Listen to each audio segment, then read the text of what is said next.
소상공인과 전통시장의 파트너로 주목받는 곳이 있습니다. 바로 소상공인시장진흥공단인데요. 공단이 어떻게 소상공인과 전통시장을 지원하는지, 올해 추진하는 정책은 무엇인지 들어보겠습니다. 박성효 소상공인시장진흥공단 이사장 나오셨습니다. 어서 오십시오. 예, 반갑습니다. 네, 박성효입니다. 안녕하십니까. 네, 이사장님. 소상공인시장진흥공단, 먼저 어떤 일을 하는 곳인지부터 소개 부탁드릴게요. 저희 이름에 그 기능이 다 들어가 있죠. 예. 이제 680만 소상공인과 또 전통시장 상점가가 한 1,700개수 됩니다. 예. 그분들의 이제 사업을 지원하는 기관이죠. 아시는 것처럼 소상공인 전통시장이 우리 서민경제의 근간입니다. 그런데 그 사이에 코로나 때문에 많이 어려웠잖아요. 예. 그래서 우리 윤석열 정부에서도 국정과제 1호가 코로나로 인한 소상공인 자영업자들의 완전한 회복과 도약을 위해서 서민경제 기반을 단단히 하는 것이 국정과제 1호입니다. 예. 그 일을 직접 추진하는 곳이 저희 공단입니다. 예. 그 형식은 이제 중소기업부 산하의 그 준정부기관이고 본사는 대전에 있고 예. 7개 지역본부와 전국의 77개 센터에서 그 일을 하고 있습니다. 네. 앞서 언급해 주신 것처럼 이 코로나19 사태를 겪으면서 어려운 분들에게 공단에서 재난지원금을 집행을 그랬죠. 했습니다. 예. 예, 어려움을 겪은 이 소상공인에게 어떻게 구체적으로 도움이 됐는지도 궁금합니다. 저희가 이제 코로나에 뭐 전 세계가 어려웠잖아요. 아마 국민들을 지원하는 입장에서는 대한민국이 가장 우수하게 가장 빨리 했을 겁니다. 예. 그 사이에 재난지원금이나 또 손실보상 이런 것들을 11차례 했어요. 11차례에 걸쳐서 2,400만 건이 넘게 하고 61조 원을 지원을 했습니다. 그런 과정에서 예. 굉장히 그 기관 간의 협조를 잘했고 저희 공단의 일선에 있는 센터 직원들과 공단 직원들이 불철주야로 노력해서 아주 신속하게 지원을 했습니다.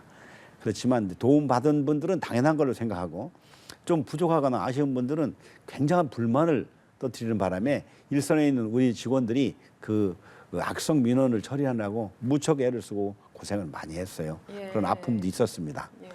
근데 그런 일 말고도 또 뭐가 있냐면 저희가 정책자금이라는 걸 지원하는 게 있는데 예. 지금까지 지원한 것이 한 90만 건 되고요. 잘 정리되고 근데 지금 진행 중이거나 연체하는 건 앞으로 사후관리가 해야 될 것이 90만 건에 8조 3천억 정도를 사후관리를 또 해야 되는 그런 일도 있어요. 예. 자금과 관련된 부분이 예. 많은 부분을 차지하고 있죠.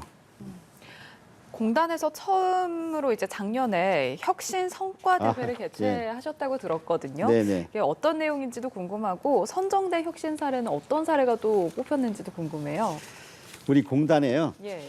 저희들이 이제 업무를 추진하면서 우리 공단이 혁신이 되어야 소상공인 자영업자가 성공한다 하는 측면에서 예. 우리가 집행 기능이 많지만 기존에 하던 일들을 새롭게 하고 이롭게 하고 열심히 하자 그런 취지로 예. 중점을 둔 것은 고객 중심 또 현장 중심 평가 중심 이런 기차에서 몇 가지 사례들을 뽑았어요. 예. 가장 크게 볼 수 있는 것이 저희가 이제 금전과 관련된 그 민원이 이게 많잖아요 그러잖아요.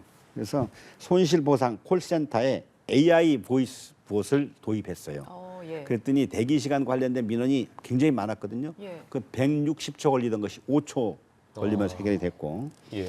그리고 또 예산도 월 2억 2천만 원씩 절감이 됐고 예. 시민들 만족도도 높아졌어요.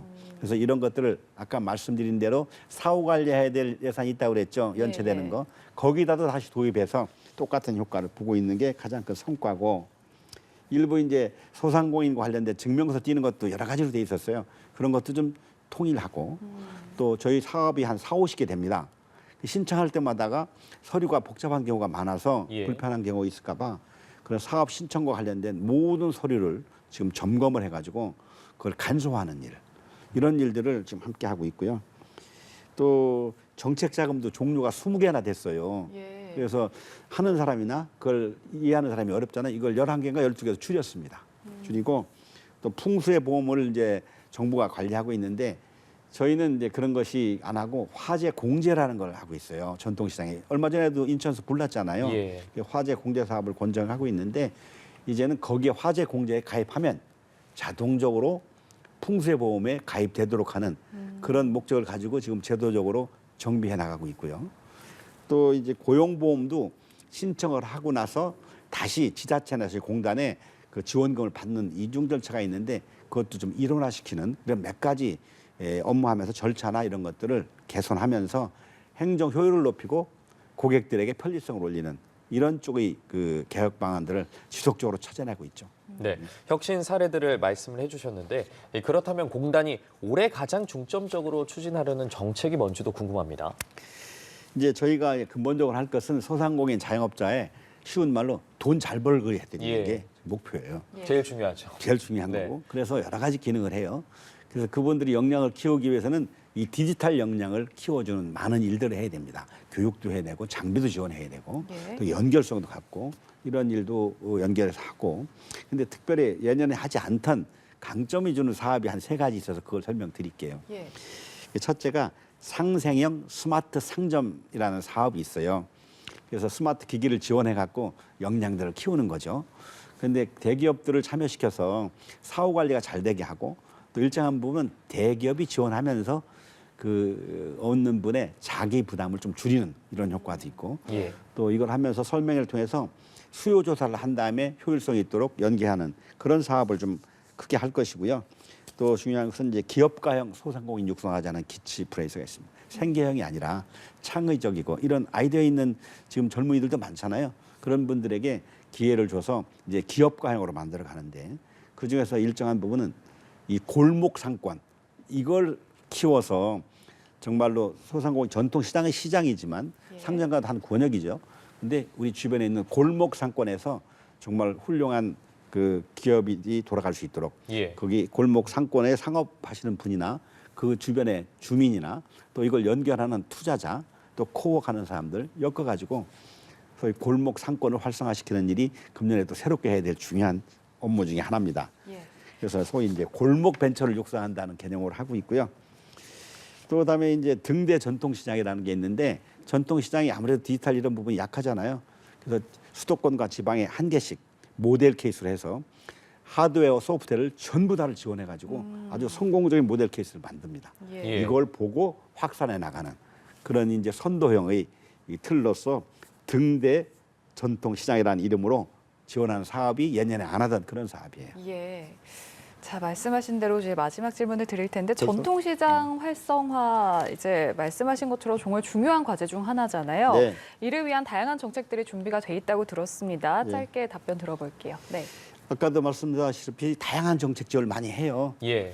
그래서 소위 뭐 시장 경영 패키지라든지 첫걸음 사업, 뭐 문화와 스토리를 입히는 그런 사업, 또 청년몰, 안전관리 이런 걸 다 하는데 요즘에 이제 손님들 많이 오게 할 수 있는 그런 것들로 저희가 한번 더 강조하는 것은 어린이들의 전통시장 장보기 체험 행사를 대대적으로 할 계획입니다. 예. 그래서 학교 다니는 아이들, 초년생이나 유치원 애들이 시장에 가면 그 자체가 분위기가 좋아요.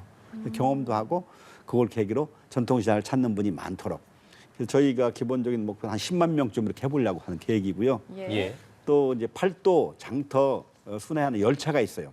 그것도 좀 활성화해서 많은 분들이 전통시장을 찾는 기회를 많이 주고 또 계기가 되면 판촉할 수 있도록 동행세일이라는 게 있습니다. 동행축제. 그래서 일정한 기간 내에 3번 정도 하는데 그 판촉이 많이 되도록 권장하고 저희가 각 자치단체가 하는 축제가 있습니다. 지금 조사한 건 한 1,200개 돼요. 그거와 관련돼서 판촉 활동을 지원하는 그런 구상도 갖고 어떻게든지 그분들에게 장사가 잘 되도록 지원할 계획으로 추진하고 있습니다. 네, 알겠습니다. 긍정적인 효과들 기대해 보도록 하겠습니다.